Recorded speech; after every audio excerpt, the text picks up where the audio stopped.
So hello, magandang buhay mga ka-Sebastian. Ito uli ang iyong lingkod na si Mr. Adobo. So ngayon, namimiss nyo na mga boses ko. Ito ulit, here we go. Ngayon ulit ay ipa-vlog natin ang new generation ko. Paano nga ba tayo mag-process ulit? So balik-balikan natin ng mga are-are-are. So yung are-are ko, ito yung tinutukoy ko. The story of dalawang bola. So kung napanood niyo yan, very good kasi ayun yung old na vlogging ko. So ngayon ating magre-record ulit ng bagong vlog. So very unexpectedly na hindi ko nga pala na video yung paglabas ng Ataol sa Chapel. Diyos ko. Kaya cutscene muna tayo.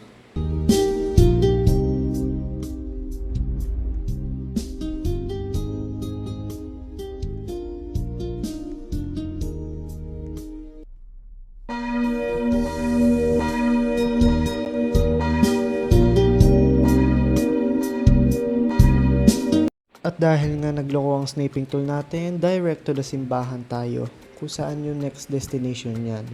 So wala yung owner dyan at di pa siya nagjo-join. So hindi kami nakadestinong dumaan sa simbahan pero sabi ko dumaan sa simbahan para mag-wait na lang sa owner if possible. At para mag-pictorial lang kami dyan.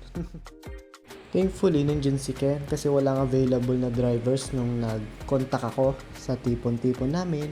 At mabuti naman ang diniem ko siya, available daw siya. So, kudos to him. So, himalang-himala naman at nandito na yung owner ng bangkay. So, I am very grateful na nakapunta siya. Ayan si Juanito, may-ari ng bangkay, which is yung tito daw niya. So, okay, tito daw. And yan si Juanito, laging absent yan pag may libing. So himala talagang buhay pa yan. So dahil nandito na yung owner, dadalhin na natin sa hantungan yung bangkay niyan. At dahil flyover ko na yung Ataol, tayo gagayak na. Ang ating gamit ay Venture na ngayon lang natin gagamitin yan. So ayan natin si Ken, ang ating escort for today's video. And direct na kami sa Loyola. At pabaya ako na itong video na to.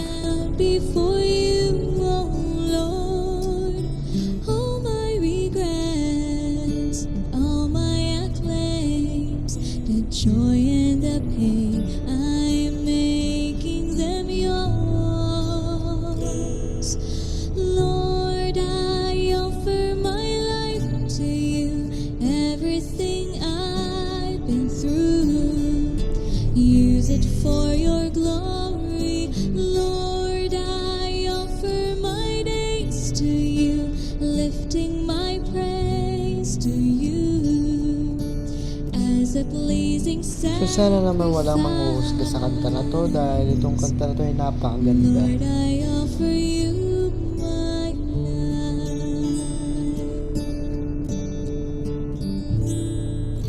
Things in the past, things yet unseen, wishes and dreams that are yet to come true.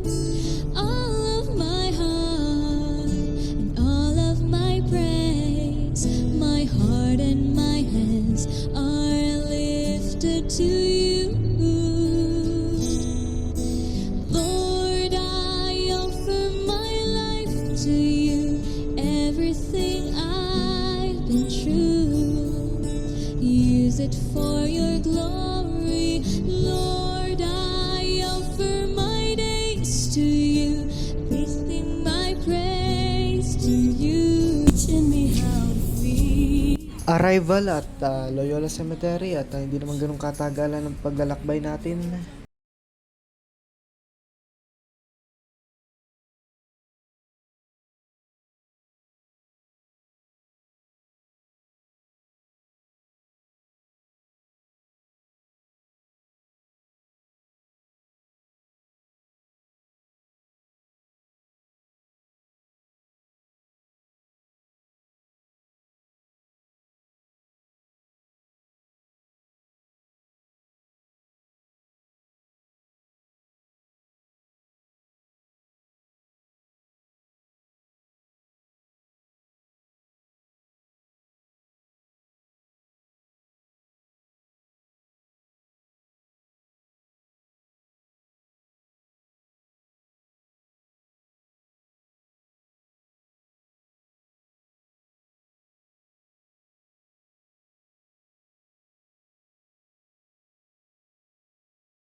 So, bubuksan na natin yung lid at dito gaganapin ang last viewing. So, bibigyan ko yung may-ari ng ilang minuto para mag-view. At bago ito, yung mismong ipasimento na lang.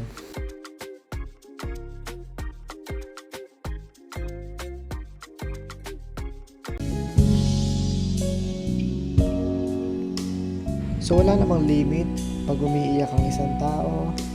At hintayin nilang yan dahil di kami kaano-ano basta na lang ako nag-entertain at nagsaservisyo. So, hintayin na lang natin yan sa tiya.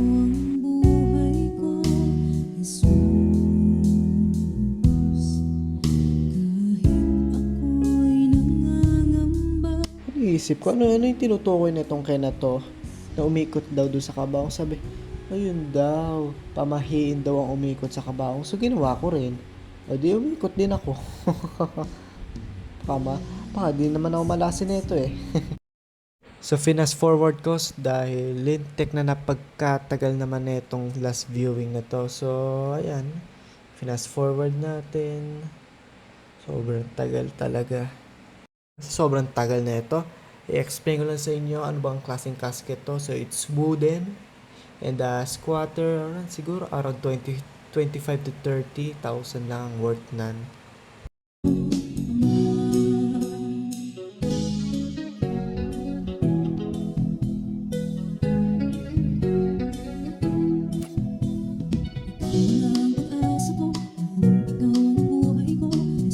At hindi mawawala sa last viewing ang pagbubukas ng pinaka main lid ng casket. So, ayan yung isa sa mga features ng casket ng San Sebastian. Yung literal na lid ay nabubuksan na rin. So, close muna natin yung small lid.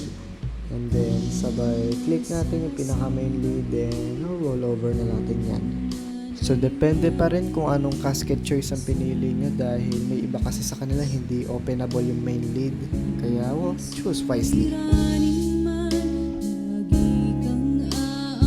May ibang nagluluksa na naglalagay doon ng rosaryo or kaya nag-handshake pa dyan. So, depende na kung anong gusto nyo gawin dyan. Mag-roleplay kayo all you want.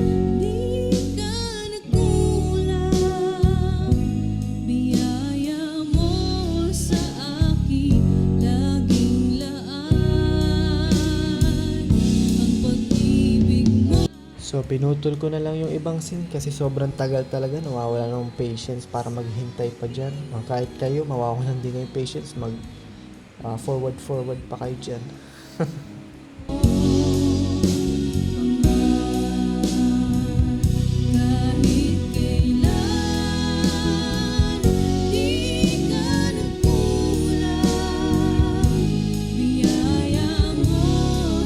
So, requested nang ibalik yung main lead. So, atin niyang susundin dahil requested nga naman. So, wala nang balak pa reopen yan. Kaya diretso nicho na yan. So, charot lang. Bubuksan daw ulit. Sabi nila, buksan na daw ulit. So, wala naman tayong magagawa. Kaya, bubuksan ulit natin yan. Pambihira.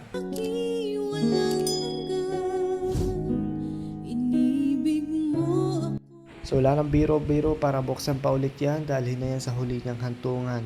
Pag mayroon pang gusto magpa-reopen, baka isama ko na lang dyan sa kabaong na yan.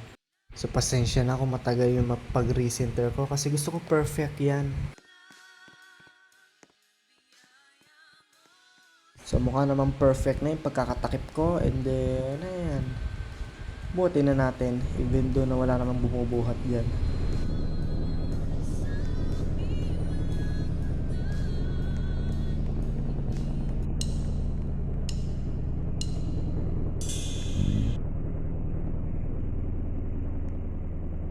Sabi ko kay Ken, magpatugtog ng ibang kanta. And yet, pinili niyo yung paborito niyang kanta, which is yung pinili ata sa aquarium. Yung favorite yun. So, probinsya ka. Ay, hindi. Atang, po pala.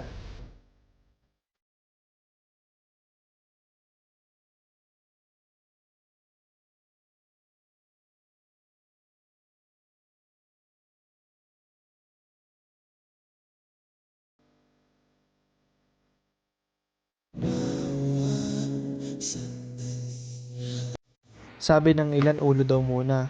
So, edi inulo ko nga. Baka saniban tayo ng malas dyan eh. Wala naman natang problema.